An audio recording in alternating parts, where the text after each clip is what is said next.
Mungkin ceritakan dulu Pak, maksudnya awal mula kenapa kemudian memilih Korea, kemudian memilih komunitas Cia-Cia Kota Bau-Bau. Itu masih banyak orang yang belum paham. Jadi dia melihat bahwa ini Korea ini ingin mengekspansi kita. Padahal ribuan tahun budaya Buton ini tidak bergeser dari Ini daerah lintas peradaban. iya. Dan tempat lain itu bisa dijajah. Kita dalam sejarah tidak dijajah.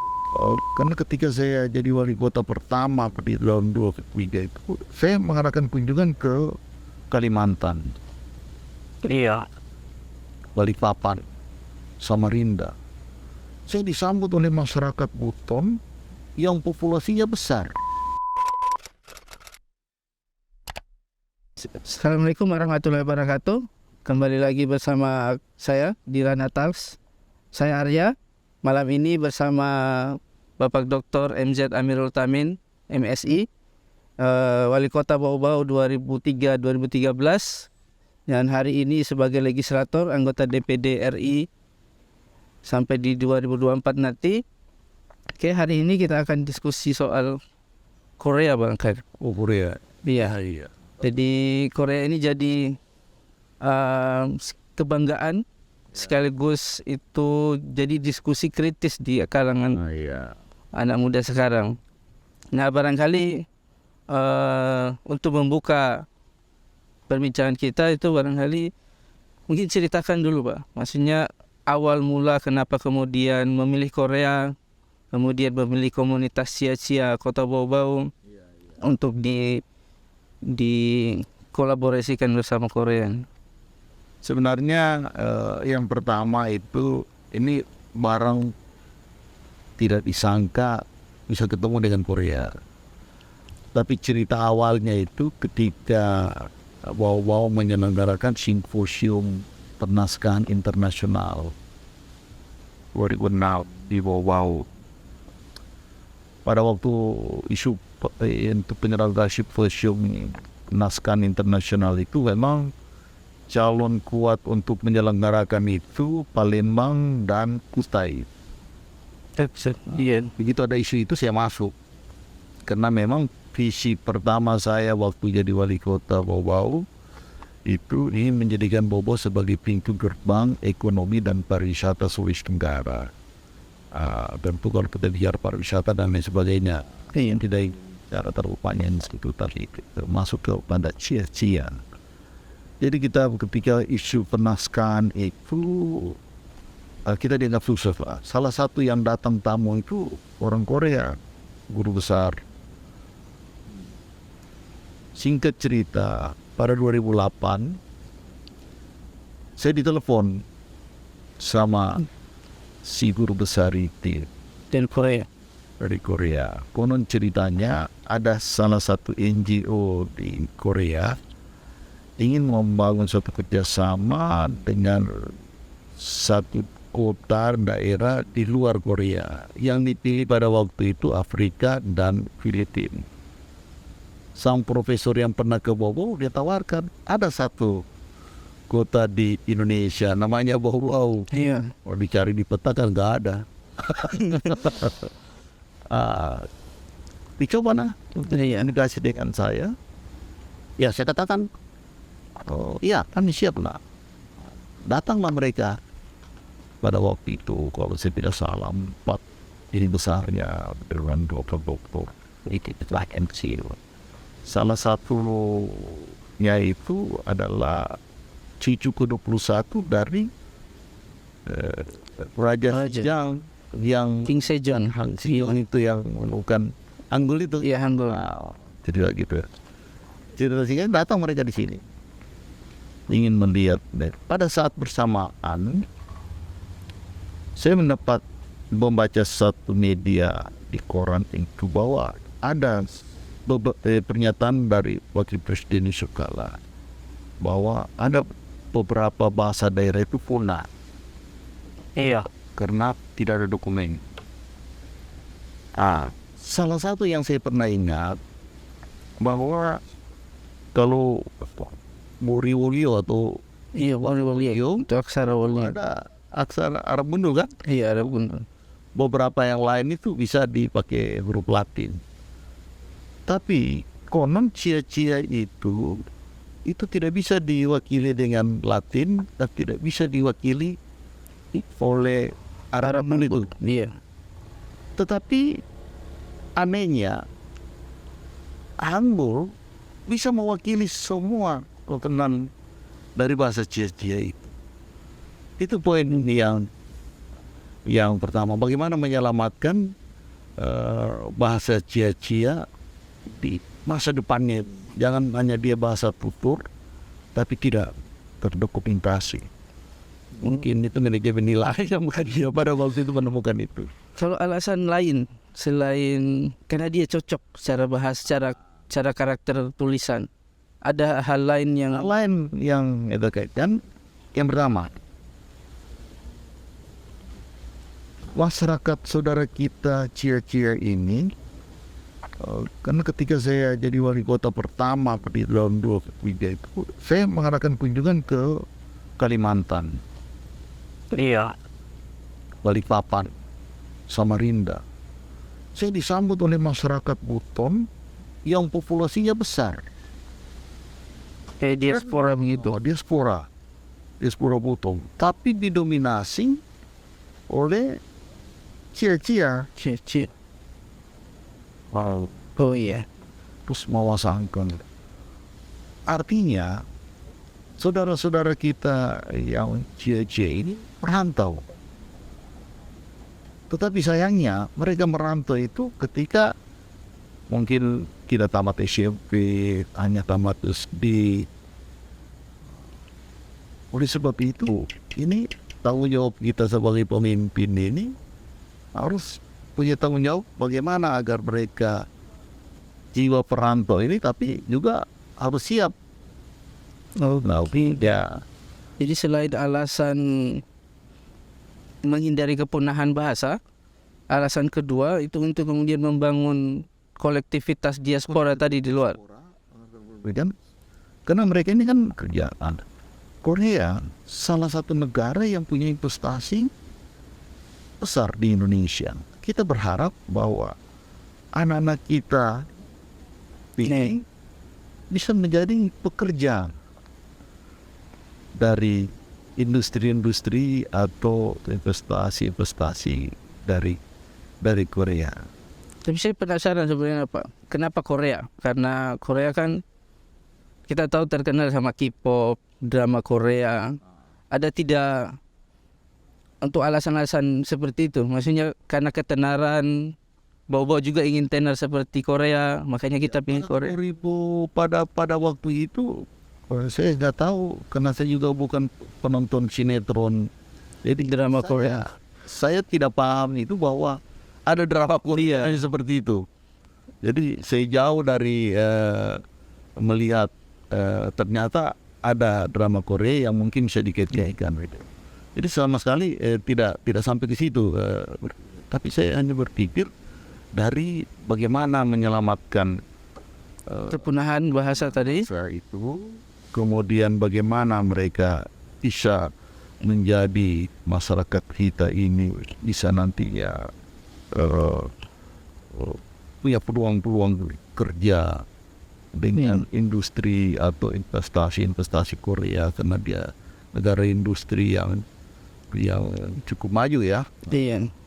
Nah itu, dan kemudian yang ketiga, ada alasan klasik yang kita ini dari sisi pariwisata punya potensi besar. Oh iya. Objeknya itu ada, semua ada, mau lautnya, dalam lautnya, di atas lautnya, di pinggir lautnya, floranya, faunanya, guanya, budayanya, tradisinya, sejarahnya. Kita ini punya potensi pariwisata, tapi jarak dari masyarakat yang mau berwisata ke sini terlalu jauh, high cost. Iya betul. Oleh sebab itu kita ambil isu lain, kita ingin bangun satu isu sehingga ada penelitian. Iya. Nah, dengan isu ini kemungkinan orang tahu ngapain bau-bau dengan Korea. orang datang penasaran bisa berkunjung ke sini.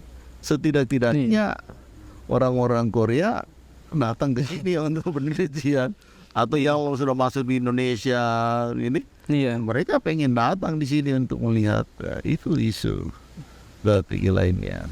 Tapi menurut saya memang pengamatan saya yang paling cepat dari apa yang kemudian diidekan dari pertautan dua budaya ini, itu yang tadi K-pop sama drama Korea. Sekarang kan K-pop itu sudah mendunia. Jadi banyak yang bahas. Di Buton, di Bau-Bau itu ada kampung Korea. Di bawah sana itu ada kampung Korea, bahasanya Korea. Padahal ya segitu. Tapi saya sampai hari ini tidak melihat sampai seperti itu, karena ketika kami diundangnya, jadi kalau saya cerita waktu kami diundang ke sana, karena yang undang itu NGO, saya tidak mau hadir, saya tetap saja ke sana, 8-9 orang ke sana. Sampaikan bahwa wali kota berterima kasih atas undangan ini, tetapi tidak hadir karena diundang oleh NGO. Saran saya G2G, pemerintah yang maka tahun 2009 saya diundang oleh wali kota Seoul. Iya. Diundang ke sana, saya hadir, wah disambut sampai 2 hari 2 malam. Saya didampingi oleh wali kota Seoul, duta besar Indonesia di sana. Dia bilang tamu-tamu Indonesia yang datang sini yang ke kota Seoul belum pernah ditemani dengan wali Duta besar. 2 hari dengan wali kota Seoul ya, Oh iya. untuk 2 hari menemani. Disebut saya wali kota Bau-Bau. Tapi pada saat itu respon pemerintah kota Bau-Bau dengan tawaran untuk pertautan dengan huruf Hangul, itu di benak kota Bau-Bau, di benak Bapak sebagai pemimpin itu hari, itu sebenarnya ini peluang apa, dan saya mau kasih begini nanti untuk kota saya. Ya, kita melihat ada tanda-tanda kecenderungan bahwa dunia ini akan menjadi sudah mengarah kita ke globalisasi. Era teknologi begitu maju. Pada waktu itu sudah, ya kita ini orang-orang kampung kan sudah kaget-kaget itu punya BlackBerry. Iya, kan? Iya. Seperti ini kita tidak bisa lihat ada TV Samsung, kita bisa nonton main bola di Eropa dalam waktu yang sama. Iya. Ini menyatu. Kenapa kita harus mempersempit diri, tidak membuka diri? Kemudian kami yakin dulu saja Kesultanan Buton ini tempat singgah transitnya pada waktu hasil bumi kita dikuras oleh penjajah. Iya. Kita juga tidak berubah. Iya, betul. Kita ini bagian daripada Nusantara itu pada waktu belum ada Indonesia. Satu-satunya negeri yang tidak dijajah. Iya, Ya kan? betul. Iya. Berarti ada kekuatan budaya kita, karakter kita, itu benteng yang tidak mungkin bisa goyah karena hanya kita pertukaran budaya menggunakan gitu. Itu keyakinan saya. Itu Iya, punya pertahanan yang kuat. Sejarah panjang negeri ini, Kesultanan kita ini bubar karena ingin bergabung dalam NKRI itu di tahun dekat tahun 50-an lebih kan. Tapi saya percaya itu, Pak. Maksudnya eksistensi sebuah bangsa, negara bangsa itu ya salah satunya karena kerjasamanya dengan pihak luar negeri, keterbukaan dia. Ya. Hanya saja dulu itu kan ada suara miring. Maksudnya ini nanti begini ganggu budaya kita, ini nanti begini. Nah, dulu respon pemerintah Kota Bau-Bau terhadap respon negatif ini itu seperti apa, Dok? Ya, saya punya keyakinan. Saya juga orang Buton. Ya, Iya. kita kan tidak sampai hari ini tidak ada yang yang kita terpengaruh dengan apa? Budaya kita ini Kita tetap harus kita tetap harus. Pada waktu itu Corona Puta saya mainkan setiap Maulid. iya. Ya, Kunudu saya budayakan juga, saya selalu hadir. Kemudian semua kebudayaan kita, pakaian kita, apa semua, saya yakin bahwa kita punya pertahanan budaya yang kuat. Dan saya yakin kemungkinan Korea yang kita bisa pengaruhi budayanya. Bisa jadi. Kita. Masa Bisa kita- jadi. Jadi niatnya istilahnya itu mensandingkan, bukan mencampurkan. Kita harus tetap ingat bahwa dunia itu tidak bisa kita hindari. Iya, Iya. kita tidak bisa hindari. Apalagi dengan menggunakan teknologi sekarang.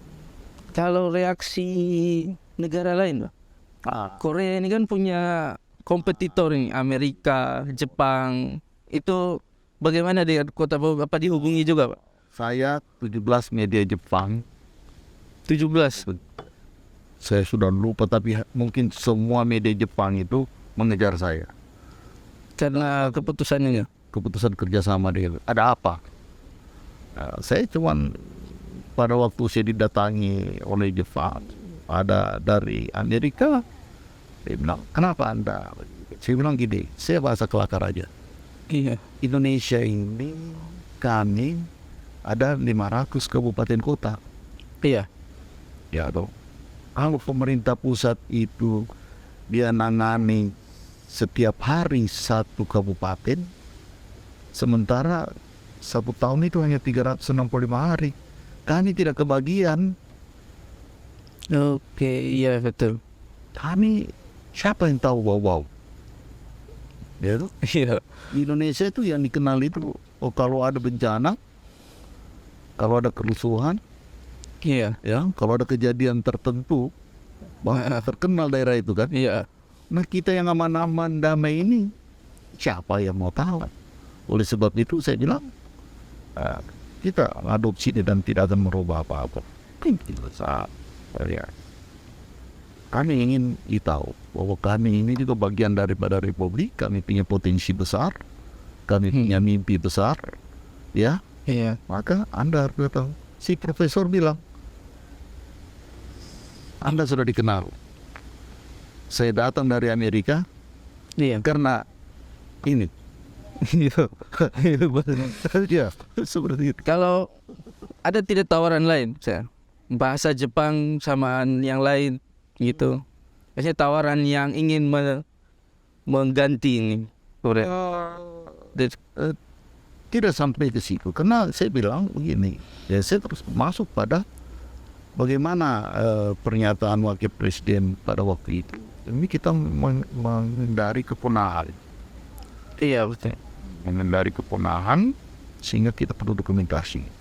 Dan alhamdulillah jadi satu kamus bahasa Cia-Cia diterjemahkan dalam 2 bahasa, ke bahasa Indonesia dan ke bahasa Iya. Korea. Itu jadi kamusnya. Iya, saya pernah lihat juga. Kan? Iya. Berarti kan kita sudah terdokumen, tidak akan hilang. Iya betul. Saya pernah lihat satu balingan. Kebalikan. Kemudian di Korea di kota Seoul kita punya pavilion di bawah Raja Sijang itu ada pavilion budaya dan apa itu di tengah-tengah kota Seoul di bawah tanah. Itu ada. Yang memang dibangun untuk Iya. penghargaan terhadap Kota Bau-Bau ini. Iya, kan di sana banyak pavilion. Pavilion inilah budaya, terus perkembangan budaya Korea, daerah-daerah Korea, kemajuan Korea dicerminkan di dalam Iya. kawasan itu yang dibawa lah. Dan salah satunya ada komunitas Cia-Cia di Bau-Bau. Pavilion Bau-Bau. Oke, boleh lah. Cia. Jadi kalau ke sana jangan lupa cari Mudah-mudahan ke sana lah. Cia-Cia di sana. Jadi kalau kita klik, kita berbahasa Indonesia, akan 2 keluar, dia bahasa Korea dengan bahasa Cia-Cia. Kalau kita bahasa Cia-Cia, dia keluar bahasa Korea Di sana. di sana, di pavilion kita itu. Oke. Jadi salah satu rekomendasi juga kalau misalnya mau liburan ke Seoul, Ke Seoul, jangan lupa kunjungilah itu. kunjungilah di situ bahwa ada satu-satunya kota kecil di Indonesia yang mungkin susah dicari di peta tentang Iya. berkat Cia-Cia itu ada di tengah-tengah kota Seoul Itu di bawah patung Sijang di kota Seoul itu. Raja Sijang itu adalah raja yang penemu huruf Hangul itu. Kemudian kalau saat itu pemerintah Kota Baobab untuk menjelaskan kepada dunia ini, kenapa sama Korea, untuk menjelaskan kepada dunia kenapa pilihnya sama Korea saja, kenapa tidak sama yang lain. Ya, karena Hangul tadi yang bisa bahasa Cia-Cia itu terwakili dengan Dengan huruf Hangul. karena Arab Sundul maupun Latin tidak terwakili. Iya. Ada berapa kata atau huruf yang tidak bisa diwakili. Itu dari tulisan atau dari pelafalan bunyi begitu, bunyi yang tidak bisa diwakili di dalam huruf Latin atau Arab. Kita tulis dalam Latin, terus kita mau sebutkan, kita mau salin ini ucapan Iya. ke Latin tidak bisa. Tapi dengan Hangul bisa. Iya, saya pernah baca artikel bahwa Hangul ini itu adalah tulisan yang paling mudah. Jadi bunyinya begitu, tulisnya begitu juga. Iya. Jadi ditulis juga di O juga. Oke. Dia bisa terwakili. Jadi kita bisa selamatkan bahasa Cia-Cia sampai dengan 100-200 tahun akan datang. Bahasa Cia-Cia sudah Iya. terarsip, terdokumen. Itu sudah masuk di kita. Iya. Itu sudah. Tapi saya penasaran satu hal ini Pak. Selain dulu pada masa Bapak kan memerintah, selain bahasa Cia-Cia dan Korea ini, bidang pariwisata juga itu memperkenalkan benteng terluas di dunia. Apa itu bagian dari strategi untuk kepariwisataan, bidang kepariwisataan kita? Ya, itu salah satu strategi. Jadi itu juga saya mengundang pada waktu itu Muri. Mengundang untuk pembaca terbanyak bacakan toko Muri Iya. ke Bau. Jadi saya sudah hitung jumlah siswa dari kelas 1 sampai dengan SMA, sama dengan anak-anak mahasiswa yang ada di Bau. Jumlah kita pada waktu itu sekitar 30 ribuan. 30.000. Saya minta kepada guru-guru kita hadirkan membaca naskah pembuatan Undang-Undang Dasar 45. Jadi itu memecahkan rekor muri pembaca terbesar Ini yang diselenggarakan di Pantai Gamali. Target saya sebenarnya bukan di pembacaan rekor membaca naskah. Iya. Tetapi saya ingin dengan Muri untuk menetapkan bahwa benteng Keraton Mulyo itu adalah benteng terluas di dunia. Karena ada satu benteng yang luas itu ada di Eropa. Tapi ternyata benteng Mulyo yang di Keraton itu Bau itu lebih luas. Oh gitu. Nah, begitu Muri buka data dan lain sebagainya, maka Muri katakan Memang yang terluas. yang terluas. Kalau di Cina kan terpanjang, Iya. terbesar, tapi kita terluas. Oke. Itu untuk menunjukkan bahwa kita harus ada pegang satu ikon untuk Strategi. dikenal. Kalau untuk kaitannya sama strategi budaya, tentu saja kan ini berkaitan sama budaya masyarakat lokal, khususnya itu komunitas Cia-Cia. Budaya itu kan sesuatu yang terulang, kemudian transformasi, kemudian bertahap panjang ceritanya. Kemudian Kota Bau memasukkan bagian budaya itu yang sudah lama itu ke dalam aksara karakter Hangul Korea. Nah, bagaimana dulu pemerintah itu mengajak bicara tokoh budaya khususnya soal ini, supaya ini ada cerita, maksudnya ini ada visi kami, ini visi pemerintah, ini upaya kami, ini strategi kami supaya bahasa ini tetap lestari, tapi bagaimana ngomongnya ke para budayawan atau misalnya mungkin ke Karena memang pada waktu datang tamu-tamu kita itu kita ya kebiasaan kita di bawah itu kan melibatkan semua unsur. Jadi setiap acara, setiap tamu datang kita libatkan. Jadi para tokoh-tokoh budaya, para dunia pendidikan, ini NGO lain, apa semua, selalu terlibat. Sehingga memang kita tidak bisa menghindari juga cara pandang yang mungkin mengkhawatirkan tadi itu budaya, tetapi saya meyakinkan dan beberapa juga sependapat dengan saya. Kita budaya Buton ini sudah teruji. Teruji, bukan teruji dalam 1-2 tahun, tapi berabad-abad dengan berbagai peradaban ini daerah lintas. Bagaimana manusia dulu dia punya ini, bagaimana kita di sini tempat referasi, bagaimana dengan kita punya 6 raja, kita punya 30 sekian sultan, dengan peradaban di sendi-sendi masyarakat bawah kita punya para bela, tokoh-tokoh adat, sampai dengan hari ini semua masih terpelihara dengan baik, dan sampai hari ini kelihatannya pelanggaran-pelanggaran dari adat budaya kita itu sangat hati-hati untuk dilanggar oleh masyarakat Buton itu sendiri. Dia sudah merantau lebih jauh, dia pengen pulang, dia masih lagi ritual atau apakah itu dole-dole anaknya atau apakah dia mau pingitan, poso dan lain sebagainya, walaupun dia sudah jauh. Dia kembali. Artinya budaya kita ini tangguh, sehingga kita tidak perlu ragu dengan maksudnya itu budaya yang lain. Malah kalau perlu kebudayaan kita ya menginfluence mereka. Harus begitu dong. Karena kan saya lihat juga di beberapa daerah kan, kayak di Lowu-Lowu, di beberapa itu kalau momen lebaran apa itu para diaspora itu pulang. Lalu kemudian bikin acara dan lain sebagainya, ngundang pemerintah dan macam-macam. Banyak hal yang dilakukan. Dan untuk masyarakat Tiacia itu budaya adatnya mereka itu tinggi sekali.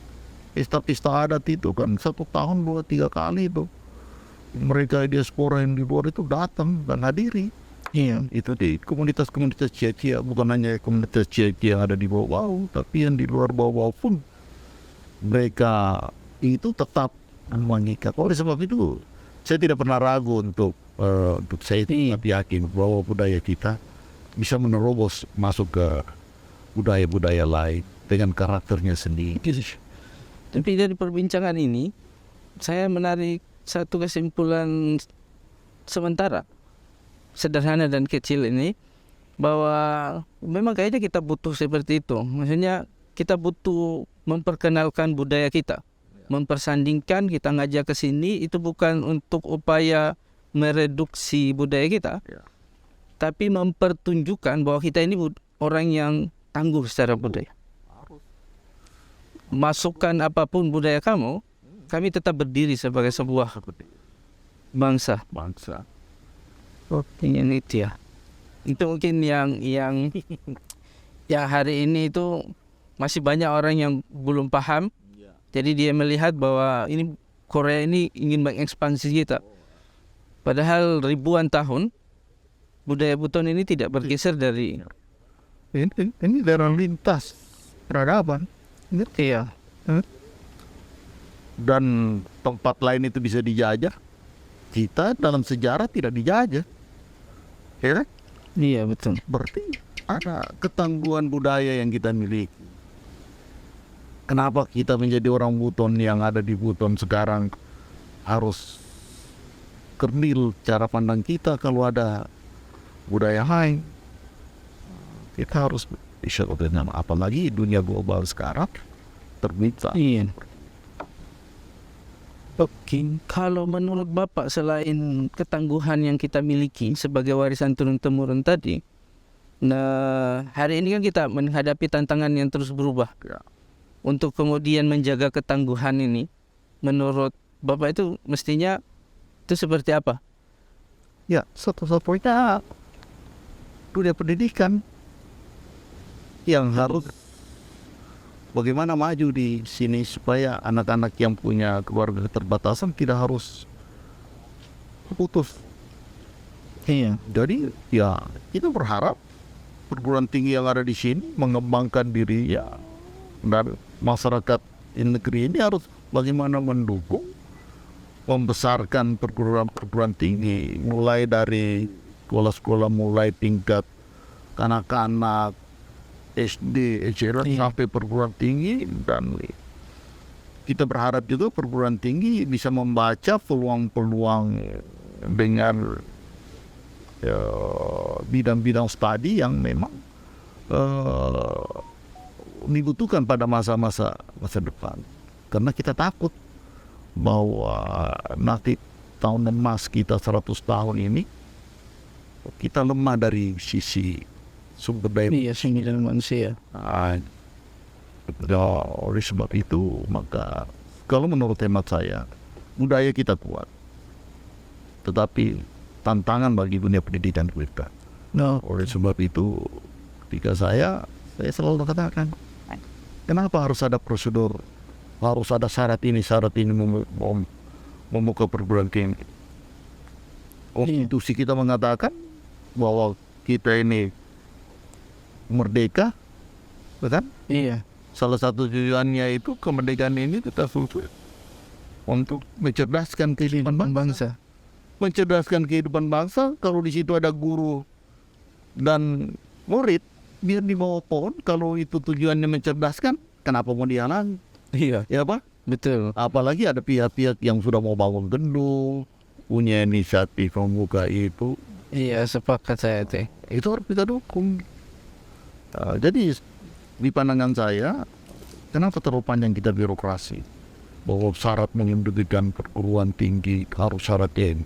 Iya. Karena amanah konstitusi ini adalah bagaimana kita merdeka ini. Salah satu tujuan yang ini, salah satunya mencerdaskan kehidupan bangsa.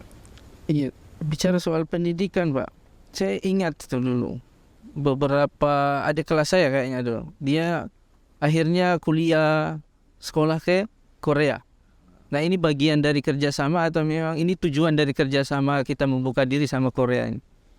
Iya, karena salah satunya kerjasama kita itu di kebudayaan, kesenian, dan pendidikan.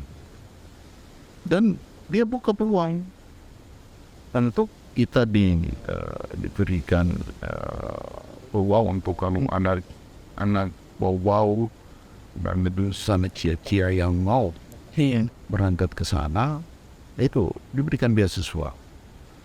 Ya, Ini salah satu dari strategi kerjasama G2G tadi. Karena kita tahu bahwa Korea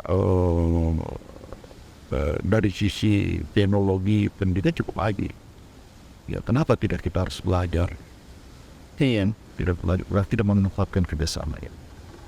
Dan seingat saya pada waktu salah satu perguruan tinggi dari Korea karena ada isu ini, itu saya dorong untuk salah satunya bekerja sama dengan UNB pada waktu itu Untuk Korea ini. untuk Korea ini.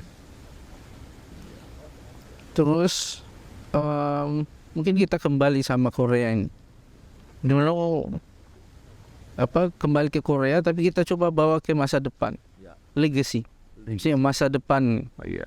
Nah, dalam pikiran Pak Amirul sendiri, mungkin hari ini kita sebagai tokoh kan, salah satu tokoh yang kemudian kita jadikan panutan di kota kita ini, soal kerjasama dengan Korea, kemudian mungkin proyeksi kita kerjasama dengan negara-negara lain, khususnya di pemerintah Kota Bau-Bau, itu di dalam pikiran seorang Bapak Amirul Tamim, kebutuhannya itu seperti apa sebenarnya nanti kita ini untuk masa depan kota ini?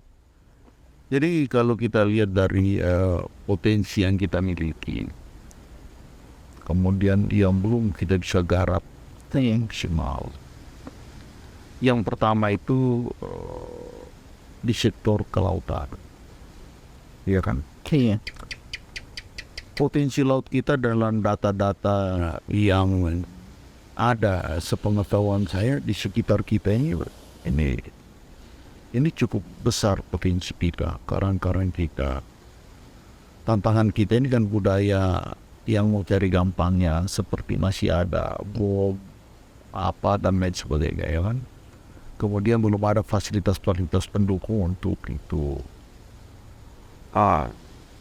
Itu yang pertama. Yang kedua, di bidang mineral, pertambangan, ya kan. Ini harus ada anak-anak kita yang memang harus kita arahkan untuk mereka bisa belajar di teknologi di bidang pertambangan, karena potensi kita itu. Yang kedua, yang ketiga kita punya aspal, ya, kita punya berbagai potensi-potensi lain. Kita punya dumping, ya kan? Iya. Kita punya banyak hal lain lagi di dalam. Ada nikel, ada laut. Laut. Banyak sekali lah. Kemudian ya kita memerlukan juga orang-orang di bidang pertanian dan peternakan. Iya. Ya sekarang karena penduduk bumi ini semakin besar, Banyak. penduduk daerah juga semakin besar, ruang pangan juga semakin kecil. Iya. Jadi harus ada teknologi dan mengantisipasi bagaimana kebutuhan sehingga pangan itu kita ada kekuatan logistik wilayah. Ini tuh ya harus kita miliki. Jadi seperti makanan-makanan lokal di hutan yang opa itu dan lain sebagainya itu jangan dimusnahkan, harus tetap dibudidaya karena itu masih cocok dengan leher kita, Iya. lidah kita. Betul. Sisa kita sentuh dengan kreasi-kreasi yang ini itu. Kan menurut saya itu aja dulu. Iya. Nah kalau kita spesifikkan Pak, maksudnya legasi kita untuk kerjasama kita dengan Korea, kan hari ini Bau-Bau itu didatangi oleh banyak masyarakat Korea dan beraktivitas di sini, memperkenalkan budaya Korea. Tapi mereka datangnya itu biasa sendiri, menggunakan jalur NGO dan sebagainya. Nah, kira-kira harapan Bapak Amirul Tamin sebagai dulunya yang sebagai think tank untuk kerjasama ini, harapannya dengan komunitas Korea yang beraktivitas di bawah ini hari ini itu seperti apa? Jadi memang dulu itu kita awali, dan saya selalu kalau berdiskusi dengan orang Korea, saya inginkan itu khususnya karena masyarakat Jia itu kan lebih dominan di sektor pertanian ya. Iya, Benar. iya. Sehingga tata cara teknologi pertanian itu kita adopsi. Sehingga pada waktu itu dari Korea itu menurunkan ahlinya, pelajari tanah kita, Iya. dan dia merekomendasikan dalam satu buku untuk bagaimana cara mengolah pertanian itu. Ada, dan ada petani kita yang kita kirim sekian bulan di Korea belajar. Itu ada. Menghasilkan itu kita. Oh iya, itu saya baru dengar Pak. Ya, itu ada. Jadi hasil kajiannya itu seperti apa? Ya, mereka datang di sini, ahli-ahli pertanian mereka pelajari cara kita bertani, banyak koreksinya mereka. Iya. Bagaimana menggunakan lahan, bagaimana cocok jenis tanaman apa, kemudian cara mengolahkan mulai dari proses awal mengolah tanah, menanam, panen dan pasca panen.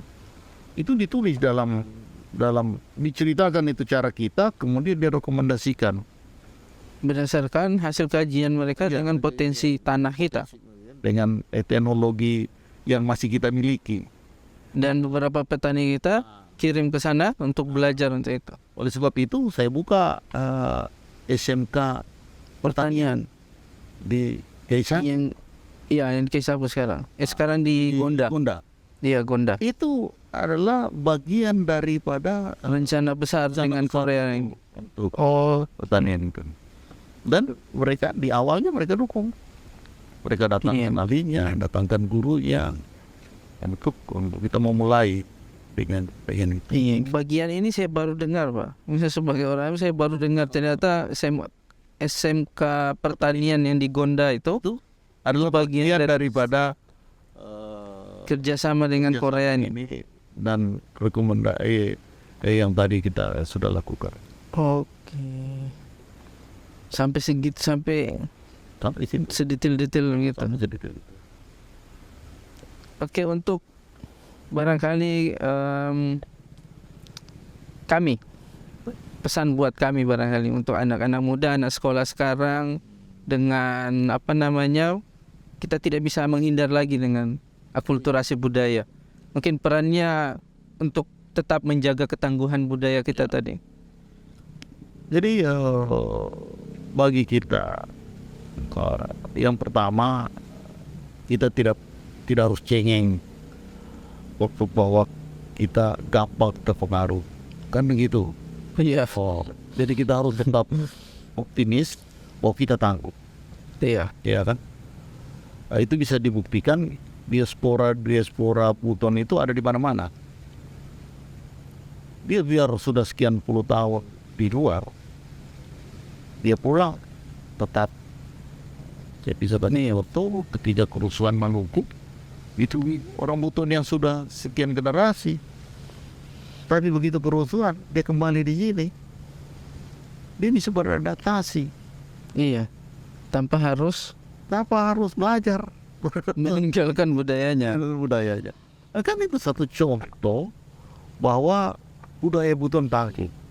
Sekian generasi pun kamu tinggalkan Buton ini, kamu mungkin cucu keberapa di negeri rantau mana, tapi ciri khas dan kebanggaan terhadap orang Buton kok masih itu ya saja.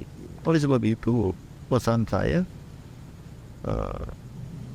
kita harus tetap optimis dan harus kita menembus batas-batas dunia ini untuk kita bisa menimba semua ilmu yang ada.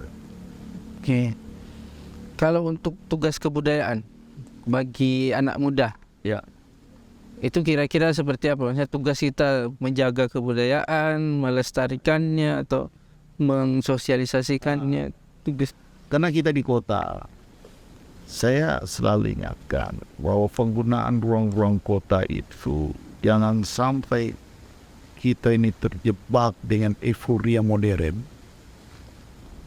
kawasan-kawasan mahal Iya. yang kumuh, sehingga semua ruang itu kita lakukan rekayasa.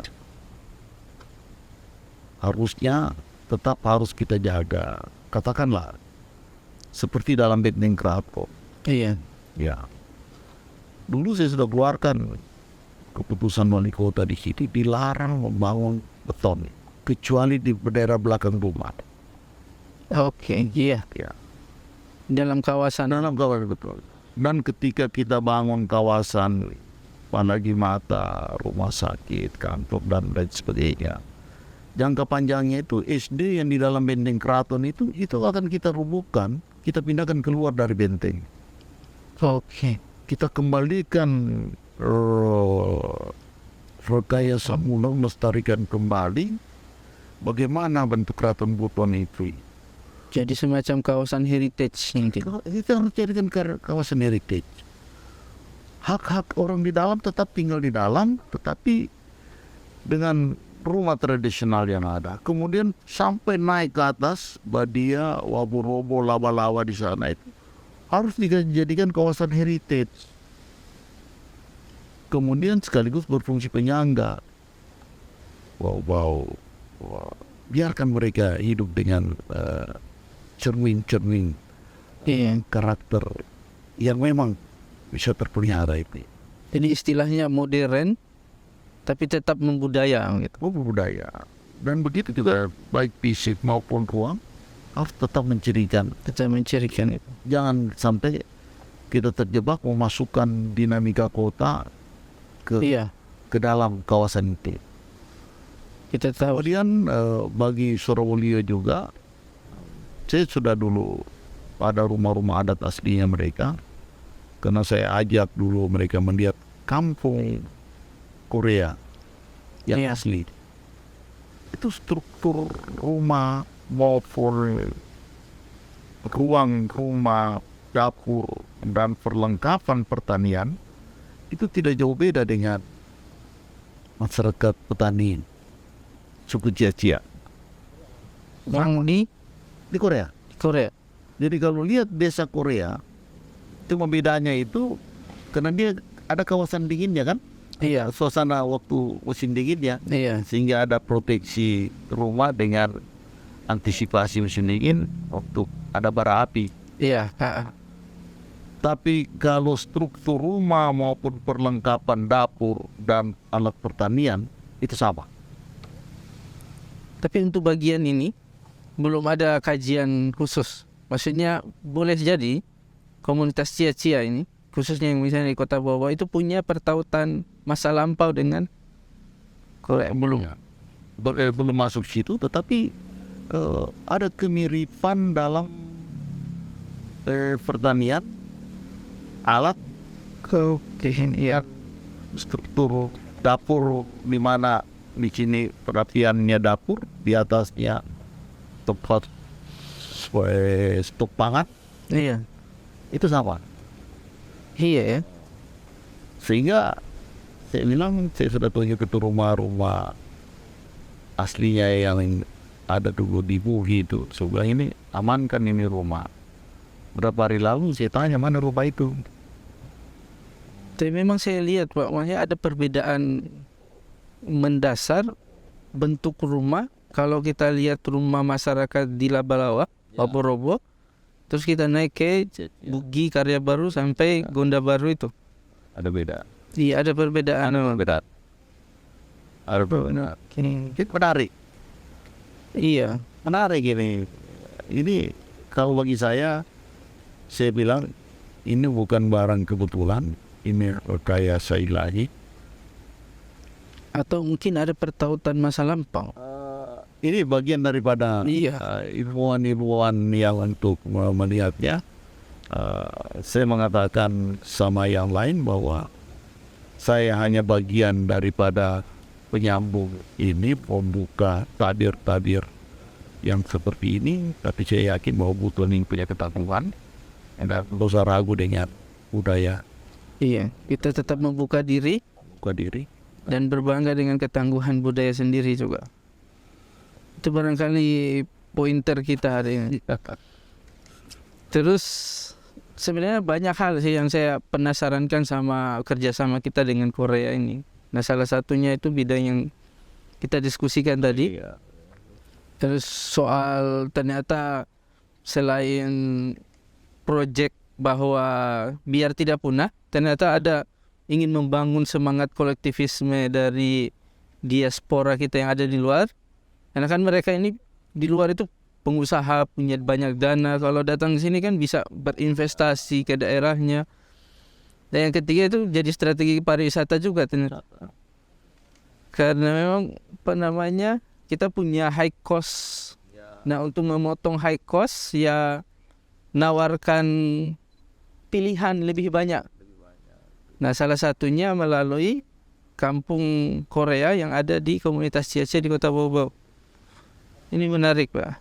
Kalau buka di internet sekarang, kalau buka jurnal-jurnal Cia-Cia itu tidak sedikit.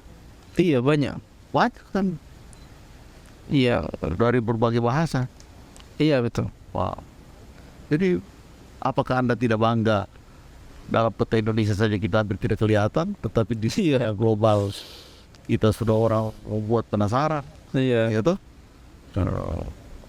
Saya yakin bahwa Buton kelak dengan tabir yang terbuka semua ini ada potensi besar yang mungkin bisa berbicara melalui apa yang kita sudah lakukan hari ini. Mungkin untuk yang terakhir barangkali, Iya. ini posisinya Kota Bau-Bau. Kita berpikir sebagai Kota Bau-Bau. Iya. Kita punya budaya, ketangguhan budaya sebagai masyarakat Buton. Iya. Hanya saja masyarakat Buton kan tidak di Bau-Bau saja. Ya. Ada di sejumlah kepulauan Buton ini. Nah, kira-kira dalam pandangan Bapak Amirul Tamim, Kota Bau-Bau mesti memposisikan dirinya seperti apa nih dengan rekan-rekan di kabupaten kota yang lain yang memiliki juga budaya Buton ini?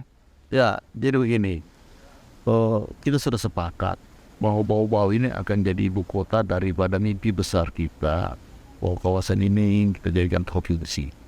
Iya. Itu yang dulunya kita beri nama Buton Raya dan saat ini namanya Provinsi Kepulauan. Kepulauan Buton.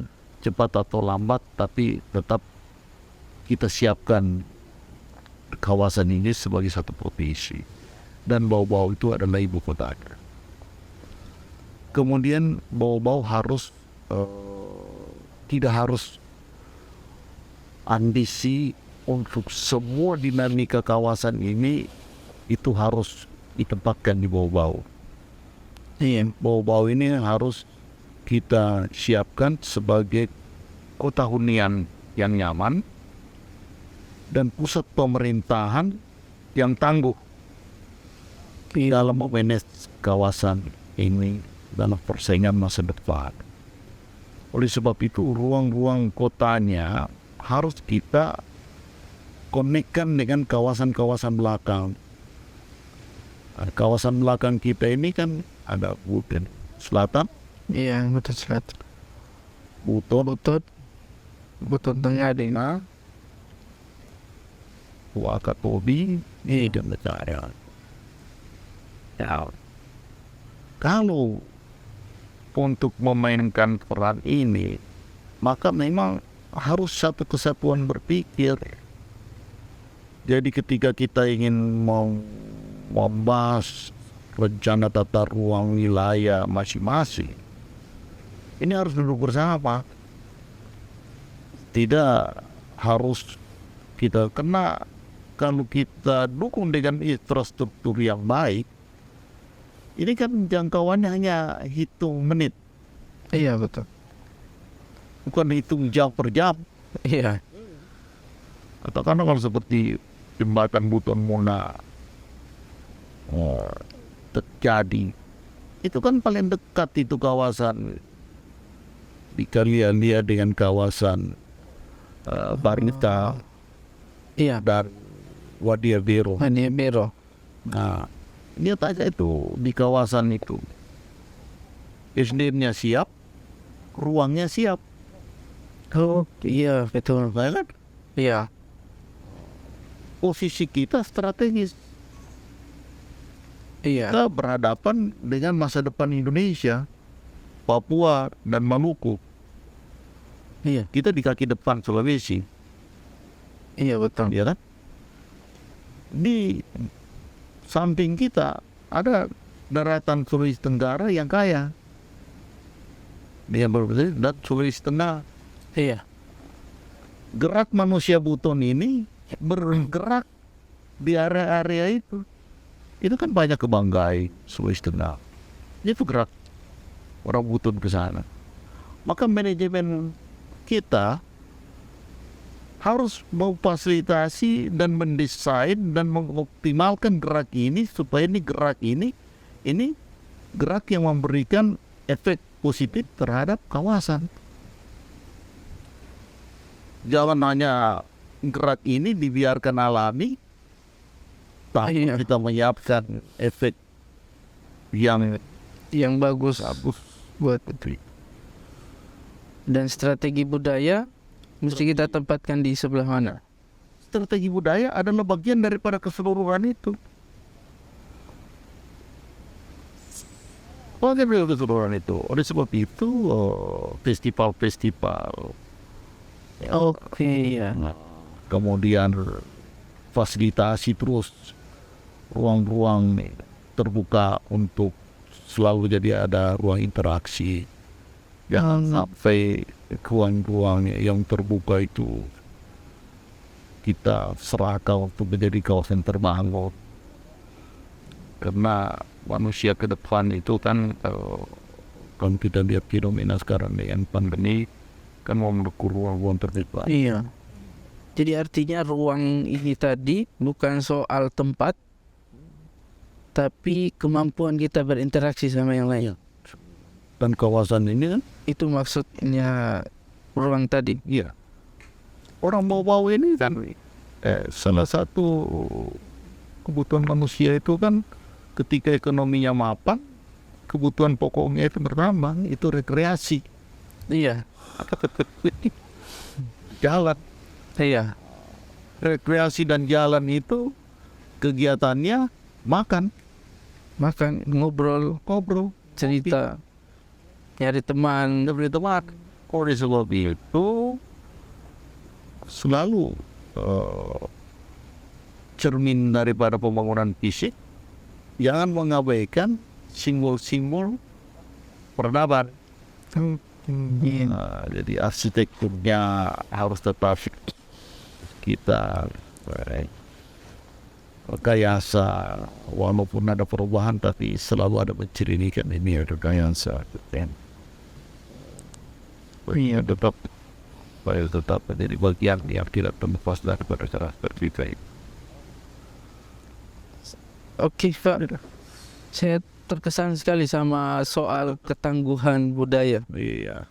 Iya. Kita harus, apa tadi ada bahasanya? Kita harus tangguh secara budaya, Iya. nyaman sebagai kota. Iya. Itu kata-kata yang barangkali saya harus catat ya. Jadi quote malam ini, Bau-Bau harus diproyeksikan sebagai kota yang nyaman buat orang yang tinggal di dalamnya, dan kota yang pembangunannya tangguh terhadap orang yang dari luar. Dari luar. Jadi kita harus tangguh itu harus kita kasih tangguh dengan ruang-ruang terbukanya juga untuk kawasan kita. Jangan kita sudah buka ruang-ruang publiknya, jangan lagi keisi dengan bangunan fisik, mau persempit. Iya. Populasi kita Saya banyak dapat effort malam ini, Pak. Iya, luar biasa. Sudahlah. Iya. Saya lihat orang tambah segar ini. Alhamdulillah. Tapi sebenarnya ini saya sebelum kesini tuh saya baca profilnya Pak, kelahiran gitu. Saya tidak percaya sebenarnya tanggal lahir, tahun lahir itu saya tidak percaya. Kalau misalnya saya lihat langsung tahun lahir kok lebih tua dari orang tua saya, tapi masih kondisinya kayak begini, maksudnya masih segar, masih kuat, Masya Allah. Jadi selain legislator, kesibukan sebagai legislator, main sama cucu barangkali Pak. Ya, main dengan cucu, ya berkreasi apa saja. Diminta berbicara di beberapa komunitas, ya ngobrol di mana, ya Berbagi informasi. mulut dan otak jangan berhenti. Iya.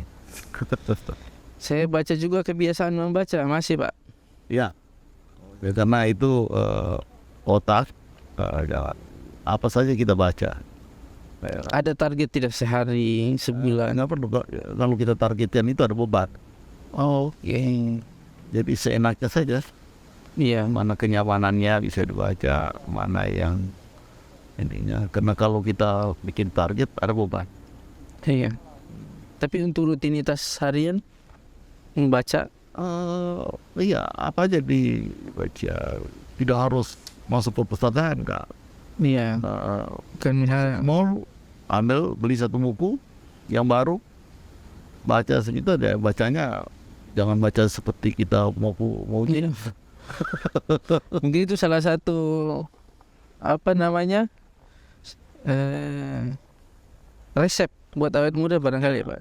Sekarang kan gampang, di gadget kita kan sudah bisa membuka untuk jurnal baru, Iya. apa artikel kan banyak juga ya. Biasanya artikel baru yang mana baca sepotong udahlah, nggak tahu lagi lanjutannya apa itu.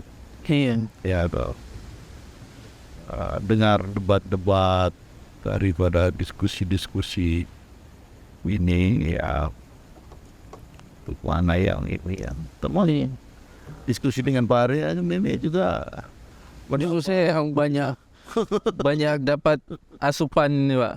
Maksudnya informasi-informasi yang biasanya saya dengar di komunitas itu ternyata diluruskan hari ini kan. Ternyata strategi-strategi kenapa mesti kita kerjasama sama Korea itu bukan soal bahasa saja. Kita memanfaatkan itu dan kita punya banyak manfaat.